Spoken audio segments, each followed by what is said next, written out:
Pagi ini kita bawakan seorang tetamu kita, iaitu merupakan narasumber kita yang akan memperkatakan mengenai dengan mengupayakan kecerdasan emosi. Jadi bersama kita di studio pada pagi ini Mahira, yang kita perkenalkan yang mulia Meja Bersara Rusli bin Bujang, merupakan kaunselor profesional. Assalamualaikum Tuan. Waalaikumsalam. Selamat Hari Raya. Selamat Hari Raya Fitri. kembali. Alhamdulillah. Alhamdulillah. Masih tadi merasakan bahang Aidilfitri ya. Sebab tadi sekarang ini berada di 10 Syawal. Alhamdulillah.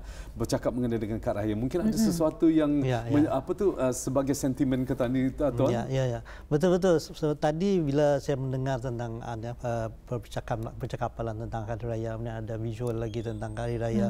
Sebenarnya ia ada kaitan dengan yang ingin saya sampaikan pada pagi inilah tentang kecerdasan emosi. Selalunya kita bercakap tentang kecerdasan pemikiran saja, IQ. Tapi di sana kan ada elemen-elemen. Bila saya tadi kan visual tadi itu macam mana ya untuknya menghasilkan sebuah kad hari itu melibatkan banyak aspek intelligence sebenarnya. Kreativiti. Termasuk kreativiti, penggunaan warna, penggunaan muzik dan ada tadi kan dalam masa kita bersembang tadi, bila kita membaca kad hari ini sama kita teringat akan masa lalu. Lagu-lagu yang nostalgia itu juga yang paling menarik. Kenapa di sana? Sebab ia ada melibatkan aspek emosi. So apa-apa perkara ni kalau kata ni ingin mengingati sesuatu untuk jangka masa panjang, kita akan bila kita melibatkan emosi akan makan masa yang lama. Dan emosi ini jika tidak ada, emotion intelligence, bayangkan ketani manusia pada hari ini ada memegang kuasa nuklear, tapi tidak ada emosi, kawalan emosi di sana. Bayangkan apa akan jadi pada manusia. Dan sama dengan teknologi kad hari raya ini sekarang ini teknologi itu berubah. Elemen-elemen kemanusiaan, elemen-elemen perasaan itu sudah semakin berkurangan di sana. Sebab yang banyak elemen-elemen perasaan yang dibawakannya. So bila elemen-elemen ini kan, itu yang kadang-kadang katanya terasa semakin kemanusiaan, aspek kemanusiaan kita itu semakin seolah makin berkurangan. Hanya disebabkan oleh kata Riacuan ini. Sebab kenapa di sana saya melihat ada aspek emosi di sana. Ini yang ingin saya perkatakanlah pada pagi ini lah, bahwa katanya ini kan dalam menurut profesor di Howard Gardner itu katanya dipanggilnya multiple intelligence. Katanya ada lebih 8 intelligence yang perlu katanya kembangkan sebenarnya. Cuma sayangnya di sekolah katanya banyak, sebelum bukan cuma di sekolah, di mana-mana katanya banyak tertumpu kepada aspek mental saja, untuk mengembangkan aspek mental. Atau mungkin tadi untuk mengembangkan aspek fizikal katanya saja, olahraga. Tapi saya tanyalah, adakah olah rasa, olah minda misalnya? Ada kan? Ada. Soalnya katanya generasi masyarakat dunia hari ini ia agak kurang memberikan perhatian pada aspek emosi ini. Sedangkan banyak kajian-kajian mendapati bahawa 90% orang yang successful, orang yang berjaya di dunia ni ada orang yang mempunyai EQ ataupun kecerdasan emosi yang tinggi. 90% yang mengalahkan orang yang mempunyai IQ-nya yang tinggi. Sebab bila ia EQ-nya tinggi ni, ia akan mempunyai jiwanya tu akan lebih tenang, ia akan mempunyai prososialnya lebih kuat, yang mempunyai daya altruisme yang tinggi, mau menolong orang lain, kejujurannya ada. So itulah aspek-aspek yang saya masukkan dengan cuma mengapa katanya perlu mengupayakan katanya perlu kompeten dari segi kecerdasan emosi ini. Sudah masanya untuk katanya mengembangkan di sebalik kemajuan teknologi yang pada hari ini technical intelligence, termasuk di sebalik kemajuan ilmu pengetahuan manusia pada hari ini, aspek emosi itu adalah aspek yang tidak boleh katanya ketepikan sama sekali. Bahkan kajian mendapatinya setelah itu adalah 90% orang yang berjaya di dunia ini mempunyai EQ yang tinggi. Sangat setuju. Betul sekali. Dan itu kita ni tadi menyentuh mengenai dengan Kak Raya Aidilfitri. Dan di samping itu juga dalam kita ni merayakan ataupun dalam suasana kita ni meraihkan Hari Raya Aidilfitri ini dalam pada masa yang sama seperti yang kita ketahui ataupun berigakan tadi menerusi segmen wawancara yang pertama tadi di sekitar jam 8.40 pagi mengenai dengan pembukaan sekolah bagi penggal kedua. Sudah pun bermula pada hari ini Tuan. Dan jadi walau bagaimanapun dalam kita ni situasi menyambut Hari Raya Aidilfitri dalam masa yang sama dengan pembukaan sekolah yang baru bermula pada hari ini, masih lagi kita ni dalam keadaan berjaga-jaga dengan situasi COVID-19 ini. Jadi mungkin daripada Tuan sendiri, bagaimana untuk menjadikan ianya jadi bahan untuk yang akan kita bincangkan di dalam segmen Bisai Tah Tuan. Alhamdulillah. Silakan Tuan. Segmen Bisai Tah Tuan ini baru bermula lah sebenarnya pada tahun 2020-an dan saya ingat ini adalah segmen siri yang ke-12. Dalam siri yang lepas itu saya sudah banyak perkataan macam mana memfitrikan personality, macam mana kali itu masa itu memfitrihkan personality, macam mana memikraskan tingkah laku dan aspek-aspek tingkah laku, personality, dan semua ini sebenarnya ia berkait rapat dengan yang ingin saya perkatakan pada bagian ini, aspek emosi ini, emotional intelligence. Jadi bila disebut emotional intelligence itu perlu ringkasannya EQ. Kalau intelligence IQ minda tu IQ. So ada lagi SQ-nya. So banyak lagi CQ atau yang tadi dipanggilnya multiple intelligence inilah. So artinya setiap aspek di dalam kehidupan kita ini ia semua memberikan peranan yang penting. Music, orang yang music itu yang memberikan keindahan dalam kehidupan kita. Musical salah satu intelligence. Orang yang kuat dari segi fizikalnya mungkin yang masuk dalam angkatan tentara atau pasukan polis akan bantu memberikan keamanan. So masing-masing itu mainkan peranannya yang penting. Dan salah satu aspek itu adalah aspek emosi ini. Dan sebenarnya ya masih sangat relevan lah dengan perbincangan-perbincangan kita yang lepas, macam mana bulan Ramadan ini membentuk personality kita ni menjadi akhirnya tu jumpakan menjadi individu yang bertakwa, self control. Dan Aidilfitri ini kita ni seolah kita ni kembali fitrah, kembali suci. So semua ni mempersiapkan kita ni dan akhirnya tu mendekatkan kita ni kepada aspek emosi kita ni tadi. So seorang yang punya emosi yang tinggi ni insya-Allah ia akan menjadi ahli masyarakat, anggota masyarakat, ahli pekerja yang produktif, insya-Allah. So itu yang ingin saya kaitkanlah bahawa di sana pernah saya mention, saya katakan sebelum ini ada satu kajian yang mendapati di United States di kalangan 733 milenial diorang mendapati apa kan yang sebenarnya top 4 success factors diorang ini. Dan indah lain daripada di sana ia menjelaskan milenial yang ada tu 733 milenial tadi, yang pertama tadi diorang punya kejujuran, honesty, kemudian ada disiplin dan ada bekerja keras. So semua ini kan honesty, kejujuran dan dia dapat bergaul dengan orang ramai. Ini adalah aspek EQ, emotional intelligence. Artinya anda dari senarai keberapa dalam sana itu baru melibatkan IQ. So artinya sudah masanya untuk kita ni perlu melihat aspek ini semula untuk kita ni kembangkan. Tapi sayangnya bila disebut emotional ni perasaan yang tanpa dibuang perasaan. Anak-anak menangis kita ni diamkan. Jangan menangis, kita ni larang lah. Padahal menangis itu salah cara itu melepaskannya betul. Katarsis untuknya ia melepaskan itu berguna untuk dia. Bayangkan dia menangis tadi kesuruh simpan. Yang tak ceritakan ada orang kemalangan pun sama aja tu. Kemalangan itu ubat yang paling mujarab itu kan kalau berlaku kemalangan mula-mula mungkin datang polis, datang bomba. Polis untuk menunjukkan macam mana boleh kemalangan terjadi. Bomba mungkin menyelamatkan orang itu. Paramedik mencek. Yang tidak kena cakap apa tu sana? Aspek emosinya, ketungkalannya tu. So rasa tungkalnya tu, traumanya tu. Yang ada kalau dia dibiarkan dipendam, itu yang akan boleh menjadi penyakit mental. So salah satu caranya itulah digalakkan yang tu mengeluarkan semula. So itu adalah yang pentingnya aspek emosi ni. So sama bahkan lebih penting daripada aspek IQ itu. InsyaAllah. Ya. Baik, kita sudah mengetahui Auda mengenai dengan sedikit penjelasan mengenai dengan lebih kepada emosi. Jadi mungkin dapat Tuan jelaskan mengenai dengan kepintaran ataupun kecerdasan ini yang perlu kita diketahui Mahirah yang dikaitkan dengan IQ atau keupayaan mental seseorang. Namun dalam segmen ini Tuan mungkin satu aspek kecerdasan yang belum banyak diketahui oleh orang ramai, kecerdasan emosi. Mungkin dapat lagi dijelaskan. Alright, secara ringkasnya kecerdasan emosi ini yang melibatkan kepada 3 lah. Pertama, kita ni mengenal pasti. Mengenal pasti perasaan kita ni, diri kita ni sendiri dan orang lain. So bila emotional intelligence ni, EQ ni sebab ia kefahaman kita tentang diri kita ni sendiri dan juga orang. So diri kita ni recognize, mengenal pasti. Kalau kita ni sedih, tadi perlulah bersedih, tapi jangan sampai berlebihan. Tadi perlu, kalau anak-anak tu merasa sakit, tadi tu bukannya dilarang lah. Itu satu yang pertama lah, tadi mengenal pasti. Yang kedua, memahami kenapa ia bersikap macam tu. Kalau anak-anak ni gauknya, istilah kata ni kan tu gauk tu, itu istilah kata ni yang indah deskriptif kurang tepat. Ia gauk itu sebenarnya ada sebabnya. Ia sedang menaruhkan membawa dirinya untuk mengembangkan dirinya.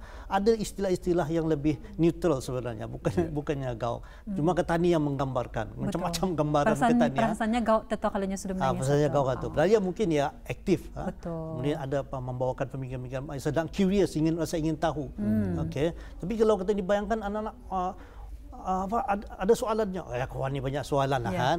Pak, di sekolah tadi ada kliennya. Dan kita terus bagi nasihat. Kan atau kita ni tidak mengenal pasti. Patutnya kita ni dengar saja. Macam mana tadi lah apa terjadi? What did you do? Apa kamu buat tadi? Kawanunya ni. Itu kan. So itu yang aspek emosi seperti itu yang. So artinya pertama tu kita ni mengenal pasti. Yang kedua kita ni memahami emosi itu. Dan seterusnya yang ketiga itu adalah yang penting itulah macam mana kita ni mengurus emosi kita ni ataupun mengawal emosi kita ni itu jangan sampai ia menjejaskan kehidupan kita ni. Dan kita ni Melayu ni somehow secara balance, agak balance kita ni boleh katakan tinggi juga emosi kita ni. Pasal kita ni itu dikawal, tingkah laku kita ni itu lembut. Cuma kadang-kadang bila berlebihan dalam semua sebab itu berlebih, terlampau melebih-lebihkan itu, itu yang boleh menjejaskan kehidupan kita ni itu, insyaAllah.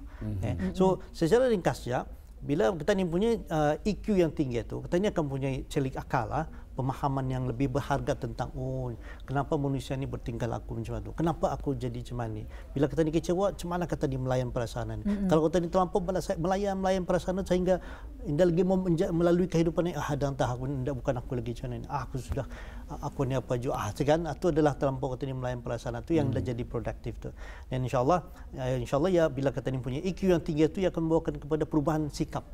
Perubahan sikap kita ni, ulah tingkah laku kita ni, dan kita ni punya empati. Empati ni ya bukan kesian simpati tu kesian tu. Empati ni kita ni selalu dapat merasakan tadi saya melihat permasalahan tu daripada your frame of reference.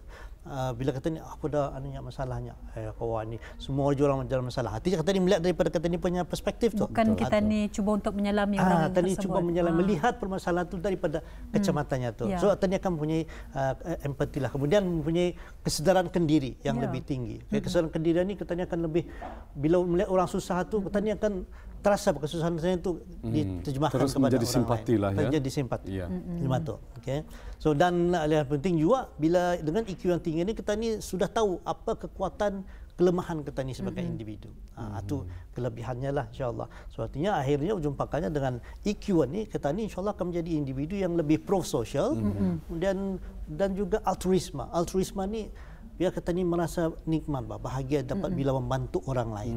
Okay. So kalau tidak ada perasaan itu artinya low EQ-nya tu. So, orang yang low EQ ni macam-macam masalahnya. Ia mudah marah, mudah blaming, menyalahkan orang lain. Orang saja yang salah, dia yang salah.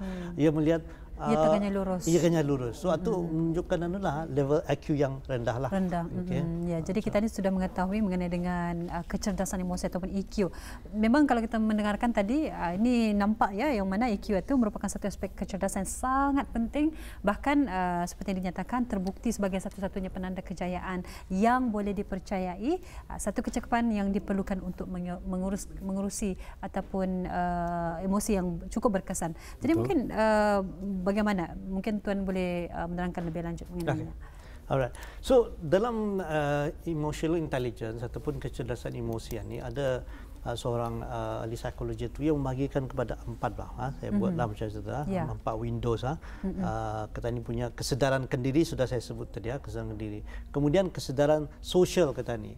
Kemudian pengurusan kendiri kita ni dan juga pengurusan sosial kita ni. So artinya di sana dengan orang yang mempunyai IQ yang tinggi ni tadi kita ni mempunyai kesedaran tentang diri kita ni, siapa diri kita ni sendiri. Kemudian kita ni juga ada kesedaran sosial kita ni terhadap apa peranan kita ni, tanggung jawab kita ni kepada masyarakat. Kalau dia akan mementingkan diri sendiri, tadi egocentrik dia.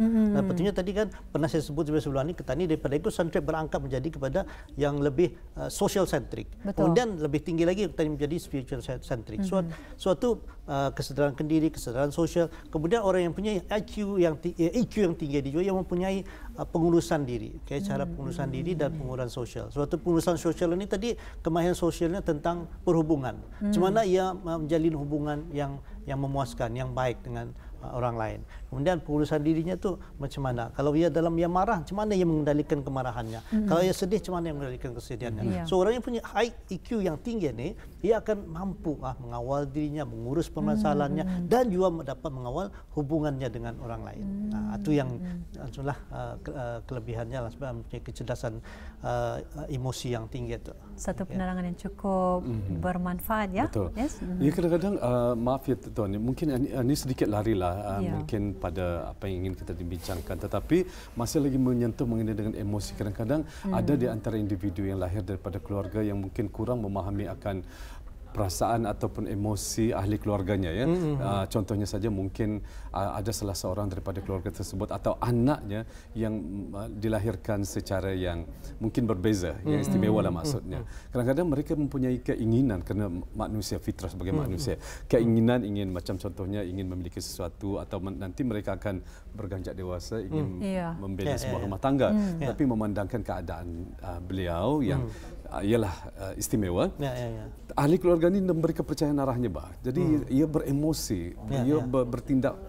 Ada pernah saya berjumpa dengan situasi begini. Jadi bagaimana tu? Secara ringkasnya. Secara ringkasnya. Artinya di sana ada aspek emosinya yang indah diketani tangan. Siapa yang perlu bertindak sebetulnya? Keluarga. Pihak keluarga dan kedua itu tadi ada diri dan sosial daripada keluarga ni yang pentingnya. Bila keluarga tu punya IQ yang tinggi akan cuba melayani betul. Sesuai dengan keupayaan emosi anak ini tadi. Dan yang istimewa tadi mungkin ada cara-cara tersendirilah. So misalnya kan dari segi body language, katanya boleh memahami body language-nya. Cuma ia merasa indah, merasa didengari. Kalau yang merasa bercakap pinggang misalnya, ya mungkin dalam keadaan marah. Kalau cuman, ya mungkin yang tertutup. Even tangan, position tangan.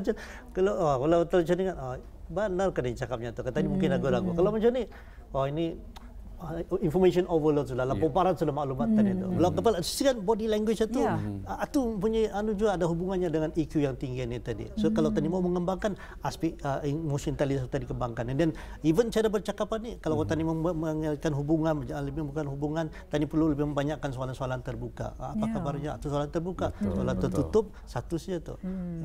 So saya macam-macam dalam masanya dia. Artinya adalah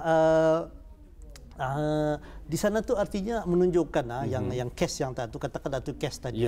So waktu menunjuk salah satu bukti betapa emosi intelligence ni, kecerdasan emosi ni cuma belum berapa difahami, bah. Sedangkan ia amat sekarang ni dilihat semakin penting kerana ia menjamin ia boleh membawa kepada menjadikan kita ni menjadi individu yang lebih produktif dan berjaya lebih successful dalam kehidupan kita. Ya, alhamdulillah. Satu penjelasan cukup bermanfaat nampaknya, tapi masa kita ni sudah pun tidak mencukupi. Mungkin insya-Allah di lain keluaran nanti kita akan menyambung semula ya dengan perkongsian kita ni. Apapun kita ucapkan terima kasih kepada Yang Mulia Tuan Major Bersara Rusli bin Bujang telah pun berkongsi mengenai dengan mengupayakan kecerdasan emosi. Terima kasih sekali lagi. Assalamualaikum. Alhamdulillah. Waalaikumsalam.